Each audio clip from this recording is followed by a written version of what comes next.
നമസ്കാരം വക്കീലെ. നമസ്കാരം. തെരഞ്ഞെടുപ്പിന്റെ ആദ്യഘട്ട പോളിംഗ് നടന്നുകൊണ്ടിരിക്കുകയാണ്. ഈ ഒരു സാഹചര്യത്തിൽ എല്ലാ മുന്നണികളും അവരുടേതായിട്ടുള്ള ഒരു പ്രയത്നത്തിന്റെ പ്രതിഫലം എന്താണ് എന്നറിയാൻ കാത്തിരിക്കുന്ന ഒരു സമയം കൂടിയാണിത്. യഥാർത്ഥത്തിൽ എന്തായിരിക്കും ഇനി കേരളത്തിൽ സംഭവിക്കാൻ പോകുന്നത്? എന്തെങ്കിലും ഒരു എക്സ്പെക്ടേഷൻ ഉണ്ടോ ഈ ഒരു തെരഞ്ഞെടുപ്പുമായി ബന്ധപ്പെട്ട്? തീർച്ചയായിട്ടും നമുക്കറിയാം, ഒരു സെമി ഫൈനൽ എന്നുള്ള നിലയ്ക്ക് നിയമസഭാ തിരഞ്ഞെടുപ്പിന് മുന്നോടിയായിട്ട് നടക്കുന്ന ഈ തദ്ദേശ തിരഞ്ഞെടുപ്പ് തീർച്ചയായിട്ടും അതൊരു ചൂണ്ടുപലകയായിട്ട് വർക്ക് ചെയ്യും. പക്ഷെ പ്രശ്നം, ഈ ലോക്കൽ പഞ്ചായത്ത് ഇലക്ഷനിൽ ചില ഫാക്ടേഴ്സ് അത് ഇപ്പം വളരെ തദ്ദേശീയമായിട്ട് ഉയർന്നു വന്ന പ്രശ്നങ്ങളായിരിക്കും കൂടുതൽ ശ്രദ്ധ ചെലുത്തുക ഇത്തരം കാര്യങ്ങൾ. ഉദാഹരണത്തിന് നമുക്ക് ഇപ്പം ഈ ബ്ലോക്ക് പഞ്ചായത്ത്, വില്ലേജ് പഞ്ചായത്ത്, ഈ ഏരിയാസിലുള്ള ഇലക്ഷൻസ് എന്ന് പറയുന്നത് കൂടുതലും ലോക്കൽ ഘടകങ്ങളെ മാത്രം സ്വാധീനിക്കുന്ന കാര്യങ്ങളായിരിക്കും. എന്നാൽ ജില്ലാ പഞ്ചായത്ത് വരുമ്പോൾ, അല്ലെങ്കിൽ കോർപ്പറേഷൻ തിരഞ്ഞെടുപ്പുകൾ, ഇതൊക്കെ ഒരു പക്ഷേ ഒരു ഭരണമാറ്റത്തിന്റെ സൂചന നൽകാൻ പര്യാപ്തമായവയാണ്. തീർച്ചയായിട്ടും ഈ ഇലക്ഷൻ എന്ന് പറയുന്നത് വരുന്ന നിയമസഭാ തിരഞ്ഞെടുപ്പിലേക്കുള്ള ഒരു ചൂണ്ടുപലകയാണെന്നുള്ള കാര്യത്തിൽ യാതൊരു തർക്കവുമില്ല. അതെ, തീർച്ചയായിട്ടും. പക്ഷെ ഈ ഒരു തെരഞ്ഞെടുപ്പിൽ മാറ്റം അനിവാര്യമാണ് എന്ന് ഒരു കൂട്ടം ആളുകൾ നമ്മുടെ പൊതുജനങ്ങൾക്കിടയിൽ തന്നെ ആഗ്രഹിക്കുന്നവരുണ്ട് എന്നുള്ളതാണ്. ഈ ഒരു സാഹചര്യത്തിൽ പക്ഷെ അത് എത്രത്തോളം പ്രാവർത്തികമാക്കും എന്നുള്ളത് വലിയൊരു സംശയം തന്നെയല്ലേ? കാരണം രാഹുൽ മാങ്കൂട്ടത്തിൽ വിഷയം ഒരു ഇടുത്തി പോലെ കോൺഗ്രസിന് മുകളിൽ നിൽക്കുമ്പോൾ ഇങ്ങനെ ഒരു ഭരണമാറ്റത്തിന്, അല്ലെങ്കിൽ ഈ ഒരു സെമി ഫൈനൽ ആയിട്ടുള്ള ഈ ഒരു തദ്ദേശ തെരഞ്ഞെടുപ്പിൽ UDF-ന് തിരിച്ചടികൾ ഉണ്ടാകാൻ സാധ്യതകളില്ലേ? തീർച്ചയായും UDF-ന് അതൊരു ഫാക്ടർ ആകും. പക്ഷേ UDF-ന് എവിടെയാണ് അതൊരു ഫാക്ടർ എന്നുള്ളതാണ്.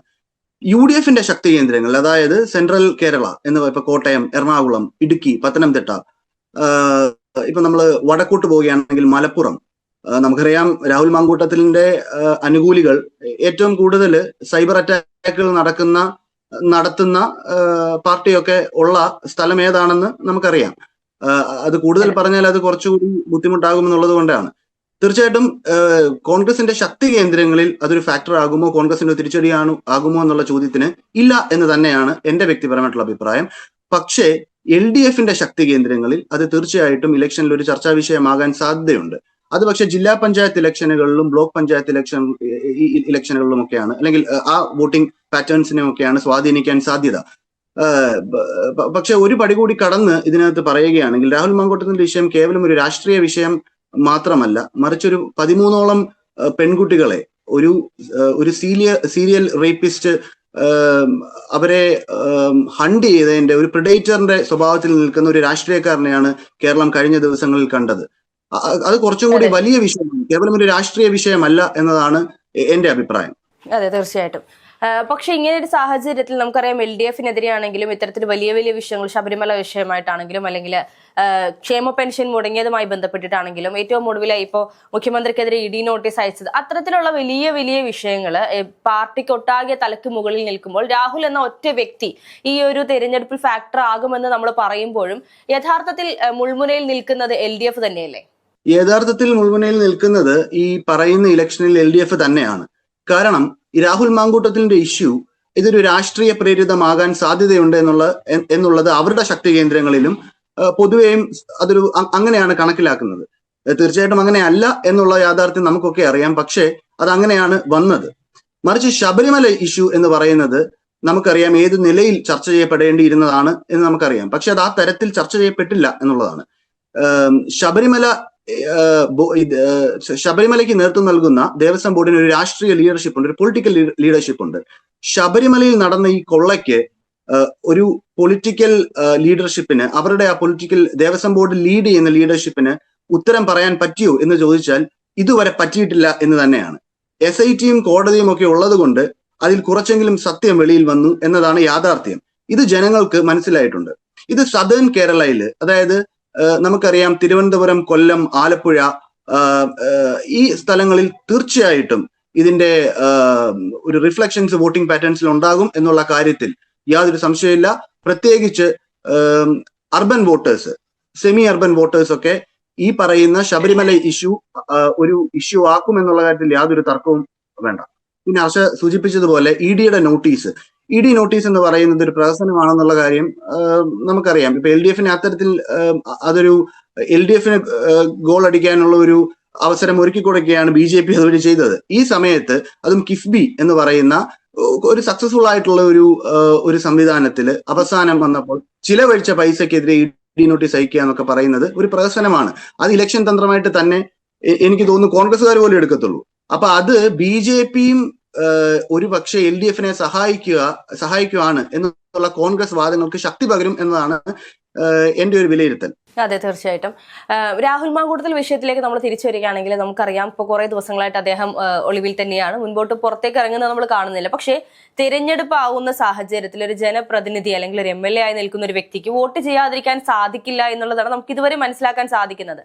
ആ ഒരു സാഹചര്യത്തിൽ അദ്ദേഹം കൂട്ടിൽ നിന്നും പുറത്തിറങ്ങി വോട്ട് ചെയ്യാൻ ഈ പറയുന്ന ആഭ്യന്തര വകുപ്പിന്റെ കണ്ണു വെട്ടിച്ച് വോട്ട് ചെയ്യാൻ വരാൻ സാധിക്കുമോ? അങ്ങനെ എന്തെങ്കിലും ഒരു ഓപ്ഷൻ അദ്ദേഹത്തിന് സാധിക്കുമോ? ഞാൻ മനസ്സിലാക്കുന്ന വെച്ചിട്ട് രാഹുൽ മാങ്കൂട്ടത്തിൽ ഇപ്പോ വെളിയിൽ ഇറങ്ങാൻ ഒരു ബുദ്ധിമുട്ടില്ല, വോട്ട് ചെയ്യാനോ കേരളത്തിൽ വരാനോ ഒന്നും. കാര്യം നോട്ട് അറസ്റ്റ് ഓർഡർ രണ്ടാമത്തെ കേസിലും കിട്ടിയെന്നാണ് ഞാൻ മനസ്സിലാക്കുന്നത്. പക്ഷേ ഇപ്പൊ രാഹുൽ മാങ്കൂട്ടത്തിൽ എവിടെയുണ്ടെന്ന് എനിക്ക് തോന്നുന്നു എല്ലാവർക്കും അറിയാം. അദ്ദേഹം അത് പറയുന്നതിലും തെറ്റില്ല. കാര്യം നമ്മളൊക്കെ വേണം അത് പോലീസിനെ അറിയിക്കാൻ. ഇനിയും വേറൊരു കേസ് ഉണ്ട് അദ്ദേഹത്തിന്റെ പേരിൽ, പോലീസിനെ അറസ്റ്റ് ചെയ്യണം എന്നുണ്ടെങ്കിൽ പോലീസ് അറസ്റ്റ് ചെയ്യട്ടെ. ഇപ്പം ഞാൻ തന്നെ നമ്മുടെ ഉത്തരവാദിത്തത്തിൽ പറയുന്നു, രാഹുൽ മാങ്കൂട്ടത്തിൽ ബാംഗ്ലൂരിലുണ്ട് എന്നുള്ളത് എല്ലാവർക്കും അറിയാവുന്ന കാര്യമാണ്. പക്ഷെ പോലീസിനെ സംബന്ധിച്ച് പുതിയൊരു കേസ് ഉണ്ടാക്കി ഇനി രാഹുൽ മാങ്കൂട്ടത്തിനെ ഇലക്ഷന്റെ സമയത്ത് അറസ്റ്റ് ചെയ്താൽ തീർച്ചയായിട്ടും നോട്ട് അറസ്റ്റ് 2 കേസിലും കിട്ടിയത് കൊണ്ട് തന്നെ അത് കോടതിയിൽ തിരിച്ചടിയാകുമെന്നുള്ളത് കൊണ്ടായിരിക്കും പോലീസ് ഇപ്പൊ അതിന്റെ പുറകെ പോവാത്തത്.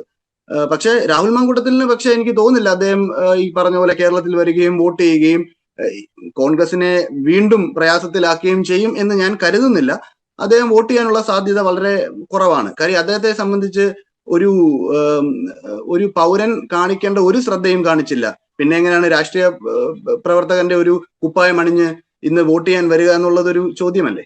അല്ല, അതിപ്പോ അദ്ദേഹം വോട്ട് ചെയ്യാനായിട്ട് വന്നാൽ പോലും, അല്ലെങ്കിൽ അദ്ദേഹം ഇലക്ഷന് വന്നു കഴിഞ്ഞാലും അത് UDF വീണ്ടും പ്രതിസന്ധിയിലാക്കാനുള്ള സാഹചര്യങ്ങളൊന്നും ഇല്ലല്ലോ. കാരണം പാർട്ടിയിൽ നിന്നും പൂർണ്ണമായും പടിയടച്ചു പിണ്ടം വെച്ചു എന്ന് പറയുന്ന രീതിയിലേക്കാണ് രാഹുലിന്റെ കാര്യങ്ങൾ പോയിരിക്കുന്നത്.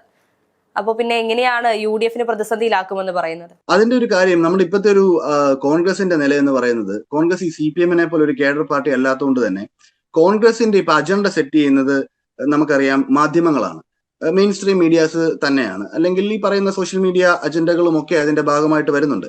ഇപ്പൊ രാഹുൽ മാങ്കൂട്ടത്തിനെ പുറത്താക്കേണ്ട ഒരു ഗതികേടിൽ പാർട്ടി എത്തുകയാണ് ചെയ്തത്. പലപ്പോഴും ആ പാർട്ടി ആ തീരുമാനം എടുത്തേ പറ്റൂ, അല്ലാതെ മറ്റൊരു ഓപ്ഷൻ ഇല്ല കോൺഗ്രസിന് എന്നുള്ളത് മാധ്യമങ്ങൾ പല ആവർത്തിക്കുന്ന സമയത്ത് അവരതിന് സമ്മതിക്കുകയാണ് അവസാനം ചെയ്തത്. അപ്പം കോൺഗ്രസിന്റെ അജണ്ട ഈ പറഞ്ഞതുപോലെ ഒരു പൊതു ബോധം ഒക്കെ മീഡിയാസ് സെറ്റ് ചെയ്യുന്ന ഒരു അവസ്ഥയിലോട്ട് കാര്യങ്ങൾ എത്തി. അപ്പം ഈ ഒരു നിലയിൽ തീർച്ചയായിട്ടും രാഹുൽ മാങ്കൂട്ടത്തിൽ വോട്ട് ചെയ്യാൻ വന്നാൽ അത് കൂടുതൽ വീണ്ടും ചർച്ച ചെയ്യപ്പെടുകയും അത് വീണ്ടും ഈ ദിവസം അത് ചർച്ച ചെയ്യപ്പെടാൻ സാധ്യതയുണ്ട് എന്നുള്ള കാര്യത്തിൽ എനിക്ക് തോന്നുന്നു അതിനകത്ത് ഒരു സംശയം ഉണ്ടാവാൻ സാധ്യതയില്ലല്ലോ. അപ്പം അങ്ങനെ ചർച്ച ചെയ്യപ്പെട്ടാൽ ഇന്ന് മറ്റു കാര്യങ്ങൾ ചർച്ച ചെയ്യേണ്ടതുണ്ട്. നമുക്കറിയാം ഈ രാഹുൽ മാങ്കൂട്ടത്തിന്റെ ഇഷ്യൂ വലിയൊരു പ്രശ്നം തന്നെയാണ്. പക്ഷെ അതിനേക്കാൾ സർക്കാരിന്റെ കെടുകാര്യസ്ഥതയും ഈ പറയുന്ന 5 വർഷം അല്ലെങ്കിൽ കഴിഞ്ഞ അതിനു മുൻപുള്ള 5 വർഷം 10 വർഷത്തോളം സർക്കാർ ഭരിച്ച സമയത്ത് മലയോര ഹൈവേ പറ്റി പറയുകയും എന്നാൽ പഞ്ചായത്ത് റോഡുകളടക്കം റൂറൽ സ്ഥലങ്ങളിലേക്ക് ഈ പറയുന്ന സ്കീമുകളുടെ ബെനിഫിറ്റ്സുകളോ അല്ലെങ്കിൽ റോഡുകൾ നന്നാക്കുന്നതിലോ സാനിറ്റേഷൻ ഉറപ്പുവരുത്തുന്നതിലോ മറ്റ് പദ്ധതികൾ കൊണ്ടുവരുന്നതിലോ സർക്കാർ എത്രയധികം വിജയിച്ചു എന്ന് ചർച്ച ചെയ്യപ്പെടേണ്ട ദിനത്തിലാണ് നമ്മൾ നിൽക്കുന്നത്. അപ്പൊ അതിൽ പല സ്ഥലങ്ങളിലും എനിക്ക് തോന്നുന്നു ജില്ലാ പഞ്ചായത്തും ബ്ലോക്ക് പഞ്ചായത്തും വില്ലേജ് പഞ്ചായത്തും ഒക്കെ എടുത്തു നോക്കുമ്പോൾ റൂറൽ ഏരിയാസിൽ ഭീകരമായിട്ടുള്ള വികസന പ്രവർത്തനങ്ങളുടെ മുടക്ക് സർക്കാർ വരുത്തിയിട്ടുണ്ട്. പല റോഡുകളും നമുക്കറിയാം, ഗ്രാമീണ റോഡുകൾ ഏത് അവസ്ഥയിലാണ് കിടക്കുന്നത്. ഇത്തരം കാതലായിട്ടുള്ള വിഷയങ്ങൾ ചർച്ച ചെയ്യേണ്ട, കുടിവെള്ള പ്രശ്നം ചർച്ച ചെയ്യേണ്ട, ആരോഗ്യ സംവിധാനത്തിൽ ഉള്ള പ്രശ്നങ്ങൾ ചർച്ച ചെയ്യേണ്ട, അതിൽ വന്ന പാളിച്ചകൾ ചർച്ച ചെയ്യേണ്ട ദിവസം നമ്മൾ രാഹുൽ മാങ്കൂട്ടത്തിന്റെ പുറകെ പോകുന്ന ഒരു സാഹചര്യം ഇന്ന് കേരളത്തിലുണ്ട്. ആ സാഹചര്യം അവോയ്ഡ് ചെയ്യാൻ തീർച്ചയായിട്ടും കോൺഗ്രസ് ശ്രമിക്കുമെന്ന് തന്നെയാണ് ഞാൻ കരുതുന്നത്. അതെ, തീർച്ചയായിട്ടും. ഇനിയിപ്പോ ഇതിനപ്പുറത്തേക്ക് കഴിഞ്ഞ ദിവസം ദിലീപ് കേസുമായി ബന്ധപ്പെട്ടുകൊണ്ട്, അല്ലെങ്കിൽ നടി ആക്രമിച്ച കേസിൽ ദിലീപിന് അനുകൂലമായി വിധി വന്നതും LDF തിരിച്ചടിയാണ് എന്നാണ് നമുക്ക് മനസ്സിലാക്കാൻ സാധിക്കുന്നത്.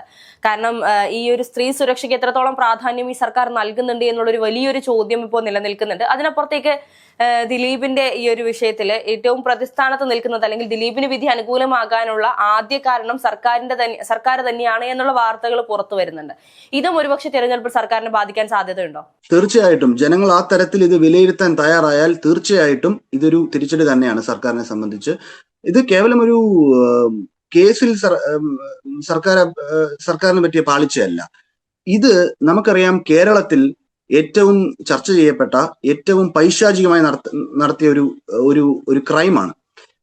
നിർഭയ കേസ് പോലെ ഒരു ട്രാവലർ കൊണ്ടുവന്ന് പുറകിലിട്ട് വണ്ടിയുടെ സർവൈവർ സഞ്ചരിച്ച വണ്ടിയുടെ പുറകിൽ ഇടിച്ച്, അവർക്ക് ഒരു പ്ലാൻ എന്ന് പറയുന്നത്, പോലീസ് തന്നെ പറയുന്നത് സർവൈവറിനെ ആ ട്രാവലറിലോട്ട് മാറ്റാനുള്ള പ്ലാൻ ആയിരുന്നു.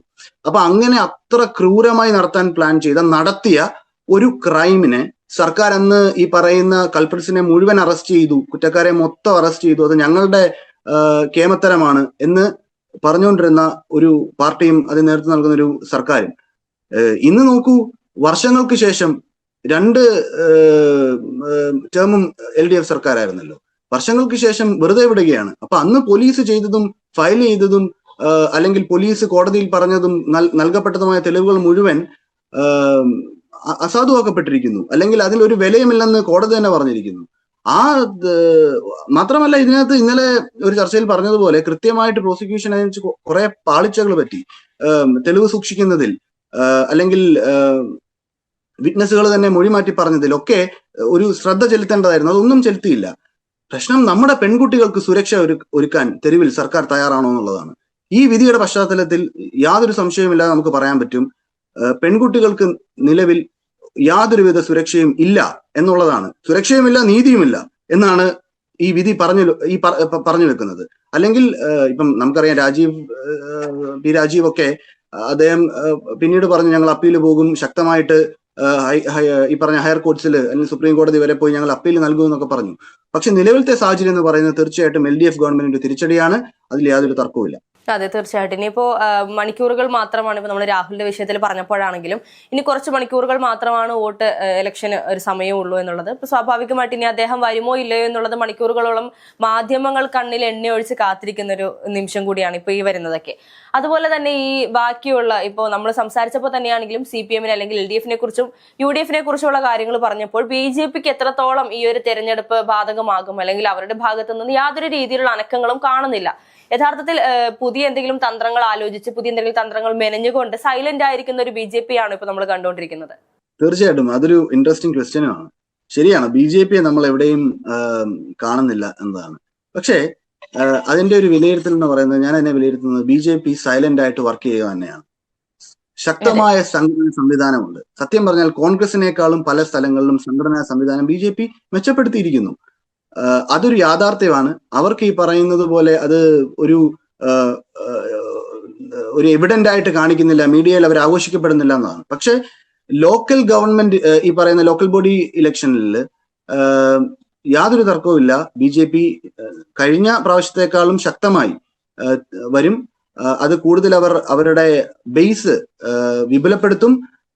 അതിന്റെ റിഫ്ലക്ഷൻസ് വരുന്ന നിയമസഭാ തെരഞ്ഞെടുപ്പിലും കാണും. ഇപ്പൊ തന്നെ നമുക്കറിയാം തിരുവനന്തപുരത്തേക്ക് സ്ഥിതി എന്താണെന്നുള്ളത്. അപ്പം ചില കോർപ്പറേഷനുകൾ ആര് ഭരിക്കണം എന്നുള്ള കാര്യത്തിൽ ചില മുനിസിപ്പാലിറ്റികൾ അവർ തന്നെ ഭരിക്കും, കൂടുതൽ മുനിസിപ്പാലിറ്റികൾ പിടിക്കാൻ സാധ്യതയുണ്ട്. ചില കോർപ്പറേഷൻസുകൾ ആര് ഭരിക്കണം എന്ന് തന്നെ അവരാണ് തീരുമാനിക്കുന്ന അവസ്ഥയിലേക്ക് പോകുന്നുണ്ട്. അപ്പം ഇതൊക്കെ നമ്മുടെ നാട്ടിൽ മാറുന്ന രാഷ്ട്രീയ സ്ഥിതിയുടെ ഒരു സൂചന തന്നെയാണ്. BJP ശക്തി പ്രാപിക്കുക തന്നെയാണ്. അത് അവര് സൈലന്റ് ആയിട്ട് അവരുടെ RSS BJP കേഡർ സംവിധാനങ്ങൾ ഉപയോഗിച്ച്, അവരുടെ സംഘടനാ സംവിധാനം ഉപയോഗിച്ച് അത് കൃത്യമായി അവർ ഗ്രൗണ്ടിൽ വർക്ക് ചെയ്യുന്ന കാഴ്ചയാണ് നമുക്ക് കാണാൻ പറ്റുന്നത്. അതെ, ഇനിയിപ്പോ വരും മണിക്കൂറുകളിൽ നമുക്കറിയാം എന്തൊക്കെയാണ് പോളിംഗ് ബൂത്തിലെ അവസ്ഥകൾ, അല്ലെങ്കിൽ ഇതുമായി ബന്ധപ്പെട്ടുള്ള വാർത്തകൾ എന്തൊക്കെയാണ് എന്നുള്ളത് നമുക്കിനി വരും മണിക്കൂറുകളിൽ മനസ്സിലാക്കാൻ സാധിക്കും. അപ്പോൾ വീണ്ടും ഈ ഒരു വിഷയവുമായി വരുന്ന വാർത്തകൾ അനുസരിച്ച് പുതിയ അപ്ഡേറ്റുകളുമായി നമുക്ക് വീണ്ടും ഇരിക്കാം. Thank you. നന്ദി. Thank U.